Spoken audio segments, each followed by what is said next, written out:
Welcome to the Grind to Greatness podcast, where we dive deep into the world of relentless determination, hard work, and unwavering dedication to help you unlock your full potential. We're your hosts, Jonathan and Joseph, and your mentors along this journey to greatness. Each week, we'll bring you inspiring stories, expert insights, and practical tips where we've turned our dreams into reality through sheer grit and resilience. Whether you're looking to excel in your career, improve your health and well-being, or simply level up in life, this podcast is your go-to source for strategies, motivation, and the mindset needed to achieve personal excellence. What's going on, everybody, and welcome back to another episode of The Grind to Greatness. This episode is brought to you by Facts Over Fads Nutrition. Are you tired of falling for the latest diet fads that promise the world but leave you hungry, frustrated, and stuck right where you started? It's time to ditch the gimmicks and discover Facts Over Fads. At Facts Over Fads, we believe in the real food, real coaching, and real results. Our expert coaches create personalized meal plans, workout routines, and daily habits tailored to your lifestyle. And the best part, it's all conveniently available through our user-friendly app. Need a little extra motivation or guidance? With 24/7 communication, access to your coach, we're with you every step of the way. Whether it's for a quick question, a pep talk, or just to celebrate your progress. This isn't another quick fix. It's a sustainable, science-backed approach to becoming the best version of yourself. So why wait? Visit factsoverfads.com to learn more and start your journey today. Jonathan, good morning, sir. Good morning. That was good. Thank you, sir. Nice, good intro. Only took 20 takes. Only 22. Not a big deal. That's what people don't get to see.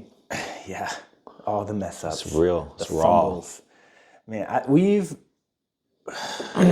more often than not, we start 4, 5, 6, 7 times before we get our intro right. Yeah. And then, I don't even remember the beginning of it, we've re-recorded 5 or 6 episodes straight. Because we had technological errors. You know, my goal, we're coming to the new year. Yeah. And I got inspired by my wife. Within two weeks, she's reached 25,000 followers from 0. Dang. Yeah, I know. Dang. And if you go watch her videos, she is phenomenal at talking. Yeah. Bro, she can just speak. And she's so Latina, quick with it. right? She's great. She's all this. And then you think it's natural. But what people don't see is she's been filming herself since maybe 2013, 2014, whenever YouTube came out. I don't know exactly when YouTube came out, but vlogging wasn't even a thing. And we started a family vlog. And she's been doing content ever since that. Now, granted, she's been inconsistent the entire, almost a decade. Yeah, almost a decade, almost. And regardless of the point, inconsistent or not, she's been talking in front of a camera for so long. Yeah. And she's been reading scripts and doing all this for so long that I look at her and I'm like, God, you're so good. Like, if I can just do that, Bro, it took a decade. You're just so good. And I was like, wait a minute. If people only knew, because right now she's getting a lot of people who's like, you're so good, you're a natural, like all the comments. She gets 100 or more comments about all this shit. And she's like, she forgets too herself. And I'm like, babe, I think you need to like tell these people the truth. You've been on camera for fucking almost 10 years. Yeah. And I was like, you sucked at the beginning. And then I look at us and we fucking suck, but then we have to be real with ourselves and tell ourselves the truth. How much time are we reading scripts? Right. And so going into the new year, I'm going to fucking really go hands in on being a content creator in terms of speaking, because I hate speaking. Like, I don't like it. 1, I still have fucked up teeth. Hate that shit. Unconfident. 2, I can't speak well anyways. Like, that's something that I've never been great at. But she's like, she just reads scripts. And I'm like, she's like, if you just read as many scripts as I did, you would also be good at it. And I'm like, okay, I'll dive into it, make different content, because obviously my content doesn't, like, the algorithm doesn't like it whatsoever. I make good nuggets. That is a great lesson. She's like, babe, if I just took your words or your lesson and I made it, I would go viral. She's like, but I have the talk. I have all this stuff with it. You just have the lesson. Yeah. You suck at fucking talking, bro. And I'm like, yeah, I know I do. Yeah, it's tough to phrase things in a way that the algorithm picks up on. You know what I mean?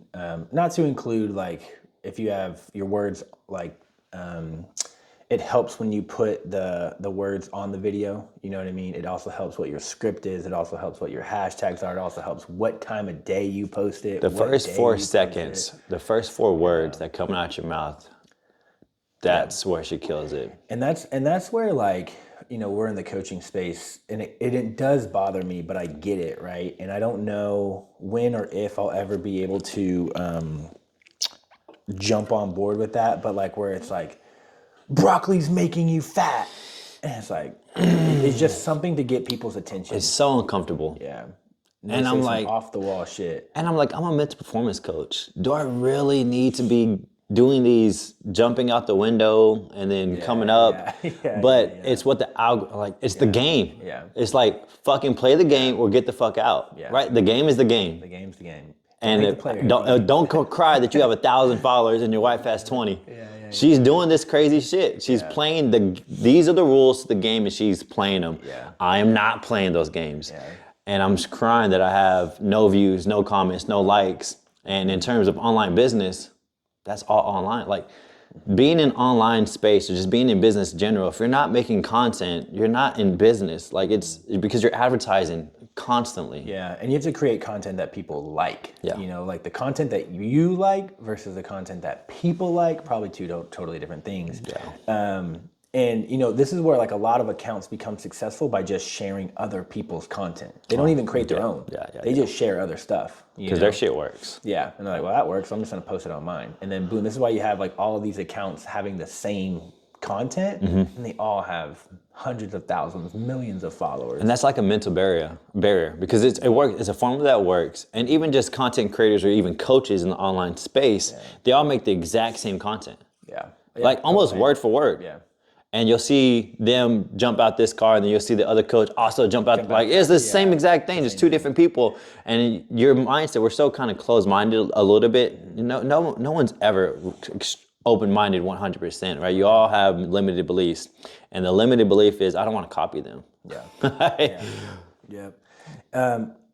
The copy thing isn't as, I don't think I would mind copying people if it was in my character to do those crazy barrel rolls out of a car, whatever the case. Like, that's not in my character. So I don't want to get caught up in the game to a point to where I lose my character. And I'm a smart ass. I can be funny, but I'm not an entertainer, if that makes sense. You know what I mean? Like, some people are entertainers, and some coaches are entertainers. I follow this guy, and he's about to hit 1 million followers. He's a big jack dude, steroided out, and he's trying to do all these crazy workouts that like nimble people are doing in the gym. And he has a dog, and his dog is obviously half of the show, right? And the dog just comes up and like licks his face while he's trying to do some one-armed plank thing on 14 dumbbells and a medicine ball. And you got to stay in your wheelhouse somehow, but we have to learn to adapt to get out of our comfort a little bit, right? Like, Alex Hormozi is just known for talking, right? But then you recently seen him doing the fucking stunts of, like, there's a picture of a guy falling off the bike. Moses or something. And then so you see him getting out of character because if you want to win, you got to play the rules. Like, God, like, it takes what it takes, right? It takes what it takes. Like, it takes what it takes. Yeah. You've got to want to succeed. As bad as you want to breathe. There right? It is, yeah. And so if you're like, man, I just really want to be successful, you got to do whatever it takes. And then once you become successful, then I think you can pivot a little bit, right? So in the beginning, it's like, do whatever it takes. Sacrifice whatever it needs to be sacrificed. And sometimes it's fucking your character. Like, you got to become a completely different person. And then once you get to where you're comfortable and sustainable, I think you can kind of dial it back and show like your true colors, right? Well, I think that's just how success is, right? Every successful person, they all, at the very early stages, did whatever it takes. And then now, you know, they do whatever the fuck they want, and right? People are mimicking them. And that, no, you can't. They did whatever it takes 10, 15 years. Now you're seeing them fucking chilling. And we were just talking about Bedros Koulias, right? So like he was successful early on, but he wasn't as successful as he wanted to be. And until he just completely like changed his approach with being open and vulnerable about his past and fucking be like, you know what, I'm going to take this hard ass fucking helmet off just a little bit to give you an insight of what I've dealt with and what I've had to go through. And he reaches millions of people now. I'm pretty sure at the very beginning that's very uncomfortable. Oh, for sure. I was thinking about it like, man, is anything in my past like holding me back that I could share? Yeah, I need to share. I need to be vulnerable. Let's force it out. Yeah, get it out. I remember I fell on my knees. My mom didn't fucking pick me up, and like, God, I really wish she did. So now, like, I feel like it's holding me back. Forcing it. Anybody relate? Can anyone relate to mom not coming to pick me up? Daddy wasn't there. Drop a comment. Well, let's talk about that. Picking people up. I have this quote that I came up with a couple months ago to our clients at Facts Over Fads. And the quote goes, careful seeking accountability to avoid responsibility. And the reason I say that is because more often than not, so we have about 260 clients that are my clients and my assistant coaches' clients, and then we have about 450 total amongst all coaches. And so when you have that many people that you're reaching, you start to streamline communication. You start to send broadcast messages, you start to send bulk emails, you start to send, all these things you do in bulk to kind of streamline your process, but still make the touch points you need to touch. I'm not sending 260 personalized, hey, Jonathan, how are you doing today messages. I don't have time. No one has time to do that. And so more often than not, when we send those messages, most of them will get ignored. Some of them will be like, well, you send that to everyone. So like, why should I respond? So on and so forth. And when people come to cancel, this isn't working for me. You're not holding me accountable. I'm out here doing whatever I want and you don't care. You're not looking at my logs. You're not looking at my weigh-in, so on and so forth. I'm like, well, you are. You see your progress not going in the right direction. You see you not logging your foods appropriately. You see, so like, why do you need me to tell you what you already know? And that's like a really big sticking point for when people come to cancel. They say, oh, and so we have one-on-one coaching. So I have about 43 one-on-one that I will talk to you every single week. I will look at your logs every single week, but you're going to pay a higher price. Yeah. And so it's either, if you really want that and need that, you're going to have to pay for it. If not, like if you can't afford it, or you can't pay for it, you don't want to pay for it, like here's your plan, follow the plan. It's all laid out for you perfectly for you. It's still customized and tailored to you. But don't come telling me that the accountability piece is the reason why you failed. When are you going to accept responsibility? And we can take this into any field, not just health and fitness, but when are you going to take responsibility instead of just pointing the finger at, I didn't fail because of this person or this accountability system or that accountability system? So the I need accountability part, I want to speak first in terms of a lot of people do coaching, right? And it's more of the general coaching where you're going to have 24 access to your coach via some type of app, right? And when you have access like that, it almost opens the field of, for some reason in their mind, they can't get access to you. They can literally text you anything they want for any kind of help to be able to move them forward quickly. People need to understand they have to take extreme ownership of, I have access to this guy. I could text him and I'll get a custom response. For sure. And for you to be anybody that's in a coaching program, for you to say, I'm not getting accountability or I'm getting general broadcast messages and it's not working, you have to understand nothing's ever going to work until you work. If you are lost, if you are stuck, then you have to ask. And this is where mentally tough people get ahead. Mentally tough people have one key aspect in them, is they ask questions.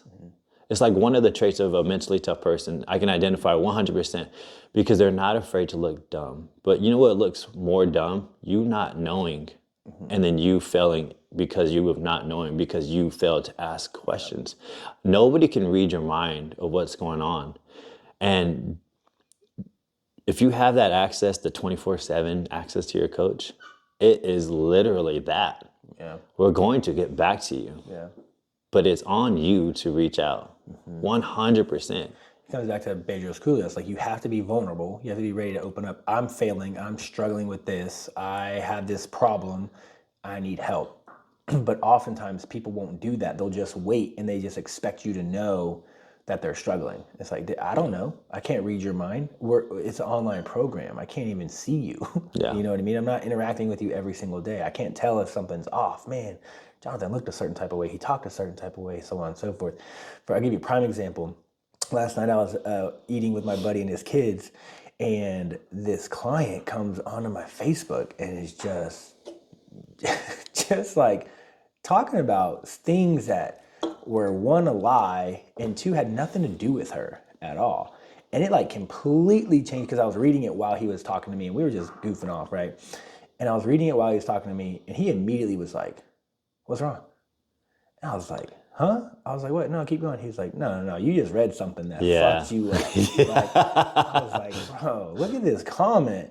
And it was crazy. So again, like, when you're in the online space, or even like everything nowadays is in the online space, almost everything. And if not, you're like probably on a hybrid schedule at work. So you don't really work 100% in person, right? And so for you to not take a deep breath, humble yourself down, put your ego aside, and be able to say, "Hey, I'm struggling," or "I need help with something."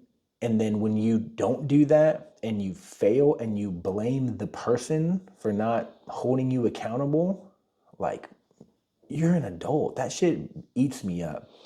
It's not just adults. I think it's just the way society has built everyone to be so reliant. Yeah, I don't want to be too controversial, but the whole system that we grow up in is making you very dependent on everyone else. All right. And to add on to that, we have a generation of over-parenting, where now almost everything being brought up into the system, you rely on a teacher to help you do this. You rely on your parents to wake you up. You rely on the coach to tell you to work hard. You rely on your team for accountability to be somewhere. In everything you do, it is literally served to you on a silver platter. But then when you get into the real world, nobody is fucking on your side. There is no one but you. And so when you don't have that type of cookie cutter accountability, you're going to fucking lose in a lot of different areas, and you're going to be pointing fingers everywhere, because you no longer have the system of the school. You no longer have a coach in your corner. You no longer have teammates that are fucking rooting you on and cheering you on. It is just you. Yeah. And in the real world, if you aren't putting up your fucking numbers, or you aren't doing your job, you're cut. Yeah. And we talked about it, I think, in a podcast or two ago, where it's like, if you, let's say we both work for a car dealership, and let's say I'm making $1 million in sales a month and you're making 2 cars of sales a month, and you blame the dealership, and you blame the system at the dealership, and you blame the cars, and you blame customer service, and you blame maintenance. I can't sell any cars because our maintenance department fucking sucks and we have a bad reputation. It's like, whoa, I'm making $1 million a month. Yeah. So why can I do it and you can't? Like, where's your responsibility in your own job and your own actions and your own sales tactics and your own persona and your own character? Like, where's that accountability, or where's that responsibility? When you start to point fingers and blame all of this shit, like, but other people are successful, this is what's crazy. And I made that post, and one of our clients, because a piece of it was like, well, I'm paying you, so why aren't you doing X, Y, Z? That was another like, was sort of like rebuttal that I put in the post, right? And I'm happy that my client did it, but one of my clients was like, hey, we're all paying, sincerely, all of us. Yeah. Right? Like, and I was like, and it's great, right? Like, they're all paying for the same service. Some of them are very, very successful, losing hundreds of pounds, reaching out to their coach, having that form of communication. And some of them aren't doing shit. And the ones who aren't doing shit are looking to point blame at the system, at the way things are going. It's like, well, wait, we have 6 people now who have lost over 100 pounds. We have 50 plus people who are off all diabetic medications, high blood pressure medications, so on and so forth. We have 10 clients who got sub 10% body fat. Yeah. Like, we have these staggering numbers, but here you are blaming the system because you can't even lose 5 pounds. So I recently just posted a picture of me and my son. You said, catch up, son. Your little 5 a.m. is cute. Yeah, he's 17 years old. He's around 10% body fat-ish. We don't have an exact marker. He's pretty lean. And dude has he has my back. We have pretty good back genetics, okay? But he has little muscles popping out everywhere in his back, and he's 17. And one of the biggest fears as a parent is having my son go out into the world and not being self-independent. Okay.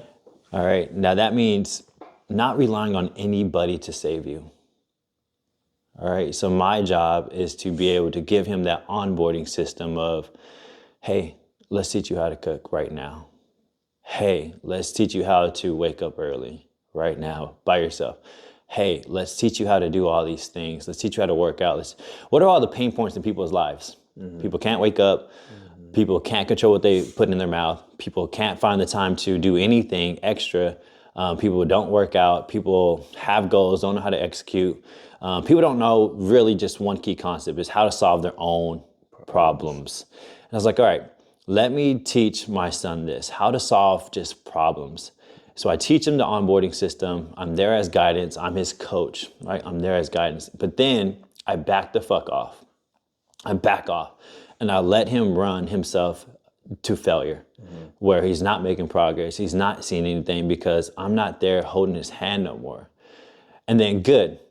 Then we pause. How's your progress? Man, it's not really going on. I'm going, okay, cool. What do you think is missing? Well, he's like, well, you're not checking up on me no more. I was like, nobody's ever going to check up on you no more. I was like, you have to build a system of some kind of reflection where you see your pain points almost daily or at least weekly where you're not doing the things you want to do and that needs to bother you, son. Because nobody's going to be in your corner when it's the darkest. Yep. And you're probably going to be in fear to reach out because you're going to feel like a failure. So in those moments, you have to build you. You are the person in your corner. You are the person responsible. You made these tiny decisions of wherever you are right now. You've created this. And when we looked at his picture, how come he's able to get this and most people aren't? Is because I made sure I built the level of responsibility in his own journey. I let him fail by himself. And then I taught him that nobody's gonna, like, that is the frame, is the perspective. When I fail, it's on me, it's because of me. Nobody's responsible, not even my dad. Yeah. It's me. You are stopping you. And once I've got him to really understand that, because at first he was like, you're not checking in with me no more. Well, no, son. What I need you to understand, I was just teaching the onboarding system. I was teaching a little bit of accountability. I was teaching you just how to do these things, become competent a little bit about it. But now you have to learn how to hold yourself accountable.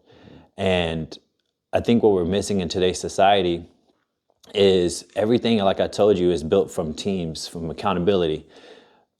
As a parent or anybody growing up or anybody listening to this, they need to put their children or even put themselves in a solo thing, a solo skill, where there is no team, there is no coach, there is no nothing. It is just you. And you have to learn how to solve your own problems, because once you learn how to do that, when I'm in your program, I lost a lot of weight. I was like, hey, I need to go ahead and get shredded real quick. At this point, it's a big pain point. I'm gonna need some quick accountability. But when I was in your program, I saw the results. It was only because I was willing to check up with you. It was only because you sent a fucking Google or a link to schedule a message with you. And I was like, well, fuck, let me schedule this message. And I talked to, even if it wasn't fucking you, let me talk to Deidre. And even though I may have more expertise than Deidre, I still talked to Deidre. Because it was there for me. Let me talk to him. Maybe I'm missing something. Maybe, there's something to learn. It's always being humble to always like, hey, there's something to fucking learn somewhere. Yeah. And so that process of learning, put yourself in an environment, do something alone is to build some confidence in yourself so you learn how to, like, I'm stuck. Cool, go ask questions. Go. It forces you to figure shit out, because if not, you're not gonna move anywhere. And so that's where solo sports, solo karate, jiu-jitsu, boxing, or whatever the case may be, where it's just you and the bodybuilding, is solo. And I think this is a huge if you have a lot of our listeners have kids, if you have kids and they're not playing sports, like you're doing them a huge disservice, because sports is a team thing, but there's individual responsibility to perform a certain way to help the team do better. And if you don't do better, you don't play.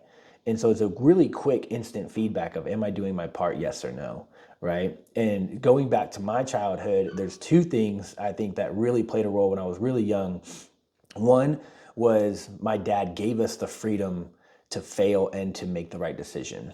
My dad would always kind of set the standard, and then it's on you. And that could be, hey, dinner's at 7:00. Make sure you're home by 7. Yeah. And we were out playing, riding bikes. I'm like 5, 6, 7 years old. And he's like, go, have a good day. See you for dinner. Yeah. If you're late, we're eating without you and you're getting your ass beat. Yeah. It is what it is. That was number one.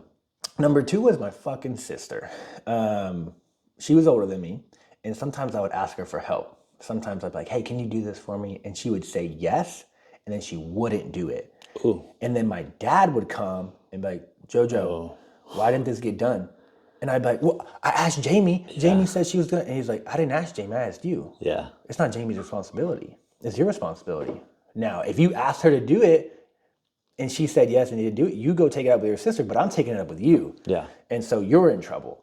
Like, it's not your sister's fault. Yeah. And so, because she was always the mean older sister trying to get me in trouble. And she did a lot. And so, but I had to face that responsibility. And I think when I was younger, my dad had that good balance of freedom plus responsibility, but also able to hold me accountable, like you said, what you do with your son, when I had pain points, when I was struggling. It could be school, sports, just respect to my parents. Sometimes I would back talk my mom and she'd be like, it's okay, I'll tell you, Dad. Yeah. And I'm like, oh, fuck. Yeah. And then my dad's like, man, we haven't had this conversation in a long time. All right, time to get your ass beat, you know? The line is the line. And I think you have to learn how to set your own line. Yeah. That's super important, right? If I'm struggling, the line is the line. This is where I reach out. This is not where I turn and point fingers. The line is the line. So I think just more people need to really understand and keep these frames and beliefs about yourself is I am in charge of my own life. Yes, this person's helping me, but it's up to me to be able to reach out for help. 100%. That's it. 100%. That's it. There's no in-betweens. There's no messiness. That is the standard. This is how I operate at the standard. Yep. And so when we have our accountability calls with our clients, if they book them, we have this is what's crazy. So when you sign up with Facts or Fads, you get your meal plan, you get a ton of files and resources, you get a Facebook group, you get weekly accountability emails, and you get a monthly one-on-one coaching call. But it's on you to book it, right? We have a 50% booking rating. 50% of our clients won't book their call, right? Then those 50% that don't book it are the same 50% quitting and blaming us for not holding them accountable, which is crazy. But when you do book your call, the first question that comes out of our mouth is, how are you doing on your plan? How's the program? Are you following the program? And then you start to say, then it's our job as a coach to just kind of make solutions. Hey, you fell short here. Could we plug this in? You fell short here. Could we plug this in? So on and so forth. And we try not to overwhelm our clients. We try to give them like 1 or 2 sticking points. Like, hey, I don't need you to follow the plan perfectly. I just need you to focus on these 2 things. And so when you kind of open yourself up to accept that level of leadership, that level of, like you said, like, hey, like I might have more education than Deidre, but maybe she sees something that I don't. Yeah. You know, maybe because we're outside of your world and you're kind of drowning in your own world. So it's easier for us to be like, hey, I think you're missing this. What if we just did that? And you're like, boom, light bulb goes off, right? Boom, run in that right direction. And so it's super helpful to have someone else in your corner at those times, but not every day. Not looking for someone to hold your hand. Not looking for, again, when you fail, you blame Deidre. It's like, what? How are you gonna blame Deidre? Like, you had your program, you know your program works when you follow it. You know it doesn't work when you don't follow it. I strategically hired you to coach me in nutrition. It's something I've been doing for 15 years of bodybuilding, cutting and bulking. I'm very skilled at it. But this period of time, it wasn't a huge priority to get lean. There's a lot of other priorities. And so strategically, if I hired you to be the coach, I knew I had to check in. And so it was a strategic plan of, I operate with my word. Fuck, my word is my word. Yeah. If I'm telling them I'm going to do this and I have to check in, I'm not telling this motherfucker I didn't do what I was supposed to be doing. Mm-hmm. I'm like 100% not. Even though that's not my main focus, it's a secondary focus. My main focus is business over here, which is why I knew I needed some accountability, is because it's a secondary focus. Mm-hmm. But I'm still not going to accept losing. I still need to get this done. Let me just hire a coach. Mm-hmm. And just that one thing, I just knew I wasn't going to show up and tell them I didn't do my job. Yeah. Because I honor my word. My belief system is I do what I say. Yeah. Period. And I made another post just about that. I said, would you rather let yourself down or let other people down? Like, what would you rather? Right. Yeah. And I function off of a thing is I don't want to let anyone else down. Mm-hmm. So as soon as I tell someone I'm going to do it, as soon as I tell someone I'm going to help, as soon as I tell someone, like, I'm committed. Bro. And I'm committed more to other people's shit than they're committed to their own shit. Yeah. You know what I mean? And so, we talk about Freddie, and, I don't have to wake up at 5 a.m. to go work out, but he does. And so, like, I can work out whenever I want. Yeah. And so I control myself. I can work out at 10 p.m. for all I fucking care. But I told him I'd work out with him. Mm-hmm. And he's got to work out at 5 a.m. So there I am fucking waking my ass up and going to the gym at 5 a.m. It has nothing to do with me. Yeah. And so, but how would I feel if I told him I'll be there and then I don't show up? I'd feel fucking shitty. Like a piece of shit. Because people don't have that. They don't have that anymore. They don't give a shit if they let you down. Well, they don't have standards. Everything comes from standards in your life, and people don't have standards in their life. They don't know where that line's at. The day that changed my life is when I said, all my standards are going to be raised. If I say I'm going to do something, I'm going to overdo it. Mm-hmm. If I'm going to tell anybody to do something, I better make sure that I'm able to do it first. Mm-hmm. Like, these are all like little standards. If I'm fucking married, then I got to have the best relationship and I got to have good communication. That is the standard. And so if I don't have good communication, if I didn't say to my wife every single day, how can I serve you? That is a problem. I would feel shitty. So when you raise your standard to almost excellence, I decided to live my life in excellence. Everything that's not excellence pains you so much about yourself that I didn't do it, and I get so frustrated and mad at myself. Good, because I don't want this feeling anymore. Then I'm going to show up tomorrow and I'm going to do that, because that pain of not doing it is so far. I run from my pain of not doing it. Mm-hmm. That's what motivates me. And then tomorrow, guess what the fuck I'm doing? I don't want to feel that pain, so I'm going to do this shit. Yeah. And when it comes to a pain point, let's take the example of your wife, and you're like, hey, if I didn't ask my wife, how can I serve you today, every day? Imagine if you stopped doing that, right? And she was like, and a month goes by. She's like, hey, Jay, you haven't been checking in on me, right? And you just immediately blamed her. Well, why did it take you a month to point it out? Or why do I need, why do you need me to check in on you? Why can't you just come to me and talk to me? It's like, as soon as you point, like, it's not my fault, it's yours, on someone, it's just so crazy to me. Like, how hard is it for you to be like, you know what? Yep, I fucked up, my fault. Yeah. Like, let me pivot. Let me get back on track, right? And it's the same thing with nutrition and health. Like, hey, you haven't followed your meal plan all month. You're right. Let me get back on track. Instead of being like, well, why you didn't check in on me? Like, I fell off track on this one Friday and you didn't message me that same Friday. Like, well, there was 4 messages. I mean, there's one message every week that goes out to you. That is your chance. That's your reminder. Yeah. I should probably just ask them that question. Yeah. Because they're automatic. You're going to receive a message at least once a week. That is your trigger, your responsibility. Oh, yeah. I have a coach. Hey, coach, I am struggling with X, Y, and Z. How do you think I can fix it? Boom, got the answer. Yeah. People just like to sit on their problems. Yeah. Because they have no standard. Yeah. When you have a standard and it's raised, you get fucking irritated with yourself. It seems weird, but I like to feel the pain. Because I'm way more motivated by pain than pleasure. Yeah, it's so, we were just talking about Chris Williamson and Bedros Koulias, but Chris was saying people, I forget what the stat was, but people will work 50 times harder to avoid pain than they will to chase pleasure. Yeah. So meaning, like, you have this pleasurable goal, Like you're more likely to avoid a painful goal of like, hey, I don't want to feel that way. I don't like, so prime example, obesity. You know you're obese, but you don't have any real health issues yet. You're just fat, right? Yeah. You're probably not going to take a step in the right direction to change your obesity problem, your overweight problem, until you get diabetes, cholesterol, heart attack, stroke, right? Until these things happen. And they're like, oh shit, I don't want that to happen again. Avoid pain. Boom, 50 times more likely.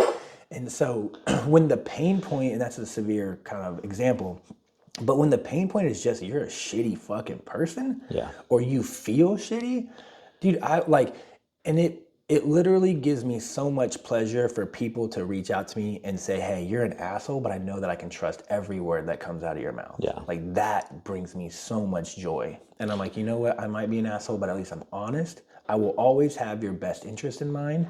And it's my responsibility to keep that character, that version of me going and not sacrifice it for a sale or a gimmick. And that's where I fight with, going back to the beginning of our conversation with like social media popularity. It's like, could I do some things to be more popular or more trendy? Maybe. But I think it would sacrifice my character. And I don't know if I'm ready for that. And we all evolve, right? We all shed. A part of you has to die for you to evolve. Right. And some people, you're just not in pain enough, right? It's just that you're just not enough pain enough, right? And that's just what it is. And so I'm a mental performance coach. And so I now use strategies and help other people use mental strategies that help them move forward. And a lot of the times is you're just playing mind games with yourself. Like example, so what? I missed one day of not asking my wife, how did I serve you? Like, is that going to kill anybody? No, but here's what my strategy. I'm going to make myself feel so terrible about it. It's a mind game, even though it's not bad. I could listen to that feeling, but if I let that comfort feeling, I'll probably miss tomorrow. And so because I know the power of pain, I want to press that pain button harder. So I'm going to call myself a piece of shit. You're not a fucking good husband, dude. Right? You said you were going to do this. You didn't fucking do it. Tomorrow, you better fucking do it. Or I could be like, it's okay, cool. No, I press it harder because I know people are way more moved by pain. If I told you, and we had this conversation before, I need you to go make $1 million. All right. $1 million is very pleasurable. All right. You're probably going to go try and give some effort. But if I had a gun to your fucking wife's head and I said, if you don't go make $1 million in 24 hours, I'm going to kill your wife. You're going to get way more closer at trying to get that million. Your mind will actually get more creative in figuring shit out. Because now it's so much pain that your mind's like, we got to fucking solve this shit. So you're going to do so much fucking work in one day than you did 10 years of trying to make $1 million. And so that's just the power of pain that people in reality or the social norm is don't feel pain. Right. That's just very like, no, you want comfort. You want to make an average income. You want to have a car. You want to have some savings. You want to find comfort. Like your mind is looking for homeostasis. It's looking for comfort. And anytime you go below that line, it's like, no. Your brain's like, don't go there. But you have to train yourself to go there. Because real change doesn't happen until you're in real pain, until you're fucking fed up and hit rock bottom. You can train your mind to actually think like it's hitting rock bottom to cause massive change. And that's why I press that button. And that's where fitness comes into place. Like I made a post the other day about our leg day and we did some dumb shit. And I knew it was my idea, you know what I mean? And when you can cause yourself so much voluntary pain in the gym, it's like life gets so much easier. If you're like, man, I really hate running 10 miles. Fuck it, I'm gonna run 12. Like once you can get past that, your day-to-day life, I think, becomes so much easier because you are chasing pain. You are like, I know this is gonna fucking suck and I'm gonna do it anyway. You know why that is? It gives you confidence. All right, wait, pause. I got a thing here. So it says, why is responsibility so empowering? And it says it builds self-trust and self-confidence. So when you have responsibility of your training program, of your fitness, like you go out running every day. No one fucking asks you to go run. Why do you keep running? Why don't you just stop? Like there's a piece of that in you being like, you know what? I know no one's gonna hold me accountable. I know no one's watching me. I'm gonna go do it anyway. So winners I was listening to a podcast this morning, and it's just weird sports psychology, which is they should change sports psychology to performance psychology because it's really just performers. Performance is your word, bro. Hold on to that. And well, it's just anybody's. So when people think sports, they're like, okay, it's just regarded to sports. No, it's just performance. You perform in your work, you perform in your relationships, you perform everywhere. And it's like losers put so much emphasis on the actual performance. They put like, it's a do or die moment. I got to do this. Like winners don't do that. Like real winners don't do that. They put so much emphasis and do or die moments in their preparation. They make it so fucking hard that it's unbearable that when they go and perform, it's child's play. Yeah. They're not as nervous because their preparation over succeeds that because they put so much preparation in that they're now excited. And when you have that kind of lifestyle, when you start building all that confidence, here's where you start getting ahead big time is because now where most people aren't willing to work, you gain pleasure in working in those moments. 3 a.m.s, they're so powerful for me just for confidence, because confidence is going to change your life. Because nobody's willing to wake up at 3 a.m. I love it. Friday evenings, I have to make sure I do one productive thing because at 3 p.m. on Fridays is the most unproductive hours of the week.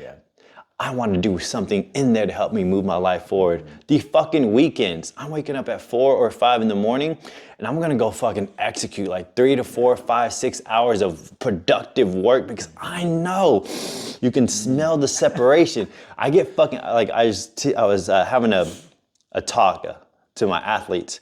I was like, y'all need to fucking start smelling that separation. I was like, just do that. And these are girls. I was like, smell it. All right. I was like, you got to be a professional sniffer of the separation. I remember you told me that. You go around. And they're laughing and giggling. I was like, I'm being serious. Nobody's working. Work. I was like, cause that's just you. It's separation. When people really understand why winners win, they just work when you don't work, and they love it. That's when you know you're fucking. No matter what you do, you're going to win at something eventually. You're just outworking everybody. Bro, yesterday was the SEC champion, right? UT Austin plays Georgia, right? In Georgia. Man, I go to the gym like 2:30. Game starts at 3:30. Bro, nobody was there. The gym was empty, bro. You can just smell it, bro. I love it. I was like, you took the day off for a football game? Bro. It smells like fresh cold cookies. And rainy, fucking the gym's empty. Dude, and it's crazy because like we have a Facebook group for all of our coaches. And I'll message them like on a Friday night, something about work. And you can kind of see when they read it. And fucking no one's even reading it. Oh my God, bro. You'll never catch this guy. So I have daily messages sent out to my athletes. I wake up at 3 a.m., so I send them a message. And they get timestamps, so they know what time I'm waking up. And they're like, dude, you wake up at 3? I was like, every fucking day. Or at least 80% of the time, right? Nobody's fucking perfect. And then I have a scheduled message. Friday at 3 p.m. Because it's going to tell me who responds to that. And those are the athletes right there when it's an unnormal time, when it's Friday, they're kids. You know, it's the fucking weekend. And it's always about that. The topic's always about separation, and it starts with, do you smell it? Right? And they had to respond to all my messages. Right? It's just the standard. And so the athletes that do respond, I know those are my favorites. Those right there. Because I know, even though they're not the best athletes right now, they will be. It's just, they just need more time baking, baby. Those, the extra shit, it's just one detailed thing that can just identify the separation between people, right? And that's the problem is people look at who's good right now. No, I don't give a fuck who's good right now. I want to know who's going to do that little thing. One small test you can do by a human being is you put a couple pieces of trash on the floor and have like people walk by. The motherfucker who picks it up, I'm grabbing him, you're coming with me. I don't even give a fuck if you're not the best one here. I don't. I know you have a standard about you, and when you set it, you're gonna fucking do it. I want you. So the next one says it promotes sustainable long-term success. And so responsibility does. And it's funny you talk about trash because when I was all the way up until like midway through my junior year of high school, I was a piece of shit. if I saw trash on the floor, I'm fucking Yeah, walking. most people. I'm walking. Like, it's not my school. It's not Yeah, my side. it's not my problem. It's not, keep on going. There's a janitor for that, whatever the case Yeah. may be. Now, my junior summer, the second half of my junior year into my junior summer and then beyond, I started taking dual credit classes. I was on a college campus all my junior summer taking college classes.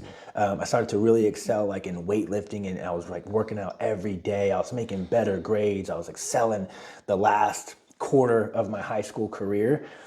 Bro, I started to picking up trash. I started to break up fights. I started to support, not support, but defend like the people getting bullied. Yeah. Like the littler kids or whatever the case may be. But you were little. I was little. Okay. But yeah, All right, I was little, and I was still defending the little kids, Yeah. right? And so, or I would see people litter. I would see someone drop it. Hey, fucking pick that up, dude. And I was little. Where'd you learn it? It was just me. It was just my self-confidence. It was like, hey, I'm this. Well, you had to flip the switch, right? What flipped the switch? I always ask that. What caused that change? I almost died. Okay. Yeah. Halloween, my junior Halloween, October, we had a huge party. And Sucking on a lollipop. Yeah, I almost drank myself to death and fucking did a bunch of drugs. And I woke up the next day not knowing where I was, not knowing anything, super sick. There's throw up all over me, blah, blah, alcohol poisoning, so on and so forth. And that was a switch. At that day, I stopped hanging out with all of those friends that were partying. Yeah, we talked about that before. Yeah, and I just completely changed. And so that was October, and then that was, again, the beginning of my junior year. And then after the new year, that was when I was like, I'm not drinking anymore. I'm not smoking anymore. I'm not partying anymore. I got a better girlfriend who didn't party. She was a goody two-shoes, Emily. Yeah. She fucking was in the band. And I was like, I'm just not associated with those people anymore. And that's where it came from. And then again, it was my responsibility to go to college. In college, I'm 17 years old, junior summer. No one's telling you to go to class. There's no attendance in college. You either show up or you don't. It's your fucking That's money. on you. You don't have to show up. You don't have to show up, right? And so I learned accountability there, responsibility there. And then I was really close with Miss Tipton, who was my high school counselor and my high school math teacher. And I didn't want to let her down. Yeah. You know, she was kind of helping me, getting me registered for all these classes, so on and so forth. And I was like, man, what a piece of shit would I be if I failed these classes or if I didn't go to class? And she put in all this extra work for me. Yeah. And so, yeah, after that, bro, I was fucking a new man, completely different. I think people think that, oh, they're just like that. No, there's something happened. Yeah. Or you can take ownership of your life and you can go get these skills. And that's always been my take. I go get the skills. Well, how do I become somebody with high standards? Let's go read about it. Let's go read an article about it. There's probably a course about it. There's fucking resources everywhere. Well, how can I do? I've got very good at asking myself, how can I? Mm-hmm. And then there's resources everywhere. Let's just go figure out what is coachable. Like, people like to just assume people know how to do things. Coaches yell, be coachable. Well, define the definition. Yeah. What is taking ownership of your life? Define the definition. What is having standards? Nobody can really explain these things because they never stopped and paused. Mm-hmm. I'm not a very smart person, so I'm like, I don't want to feel stupid. So you know what I'm gonna do when I don't know something? Pause. What else? I was on a run. I like getting creative when I'm on my runs. Why I do them. And I was like, man, I like work ethic, savage work ethic. I was like, oh, that's corny. I was like, I want something on a t-shirt. And I was like, psychopathic work ethic, because it's so crazy. And I was like, well, what does psychopathic mean? On my run, I'm like, looking up the definition. Yeah. All right. Yeah. Somebody who's, and it talks about like killing somebody or has potential of doing harm. Mm-hmm. But then I saw someone who is obsessive. Mm-hmm. And I was like, that's you. Psychopathic work ethic or some shit like that. And I was like, I like it. Because people are like, don't really know the definition, but they're gonna be like, oh, he's a killer or whatever. Yeah. I'm like, no, I paused and I stopped and I looked up the definition. It also means just be somebody that learns how to solve your problems by yourself. Yeah. You have your phone, for crying out loud. Just use it. I got to speak at Marble Falls High School on Friday, and you know, everyone was asking me because it was like part educational. We talked about fucking muscle contractions and nerdy shit. It was anatomy physiology class, and then the second part was like my story. So everyone always asked me, how did you learn? Like, how did you figure out you wanted to do this? Like, how did you know you wanted to be a coach? How did you know you wanted to be a trainer? How did you know you wanted to be a nutritionist? Blah blah blah. And I was like, I didn't. I was like, you just try shit. And if I liked it, I kept doing it. If I didn't like it, I didn't do it. And I was like, but back in my day, the internet wasn't really a cool thing 10, 15 years ago. So you had to actually go do it. I was like, y'all have cell phones. All of y'all have a cell phone right now, like with access to the internet right now. Google shit, YouTube shit, podcast shit. If you think you want to be a nurse, watch every YouTube video about nurses you could possibly look at. Read every book about nurses. I was like, you think you want to be a nurse because it's interesting until you get your first patient that fucking punches you in the face, you know? And I was like, you need to look up all of that stuff and you can do it now. Yeah. Like, right, there's no excuse. In 2008, 2009, when I was trying to figure out what to do with my life, I couldn't do that. Yeah, you just have to be like, what's around me? What's around me? Like, what I have access to? A fucking okay, cool. army recruiter. Hey, would you join the army? Dude. Yeah, I guess so. You're what's around me. You're the only one paying me attention. No one else was paying me attention. Well, that goes back to your level of exposure will determine your level of success. Right now, everyone's level of exposure is unlimited. Unlimited. We live in a time. Ask the question, how or why? With ChatGPT, bro. How? I got it right here. I want to make $100 million. How? It's going to give you just a couple of different things. Yeah. And then you got to, do you want to pay that price? One was going to be real estate. Well, that's why I literally sat down. I was financially broke and I was like, how to be rich. Mm-hmm. And it said fucking just a couple of things, right? Investment. It's talking about, at this point, I didn't know what the fuck. I was financial literate. I didn't know what investment was. I didn't know what a liability was. I just saw real estate, what was it? Real estate, talking about being a fucking doctor. And I was like, I knew that was a route because that was like 12, 15 years of school. Mm-hmm. It talked about being a financial advisor. They make a shit ton of fucking money. It talked about the stock market, mm-hmm. which more investing. But most of it was about investing. And I was like, what is investing? And they list all the investing things. So I was like, all right, well, what's the easiest path with no college education? Right? What's my easiest path? And, pulls up real estate. I was like, okay, what type of investing can I do in real estate? But then it pulls up all these other things. I'm like, oh, okay, well, what's my easiest starting point? And then, okay. And then I was like, oh, here it is right here. And then I go to a conference who kind of explains the blueprint. And then I do what I do best. If he could do it, I could do it. Yep. Easy. Then I was like, well, let's just fucking start.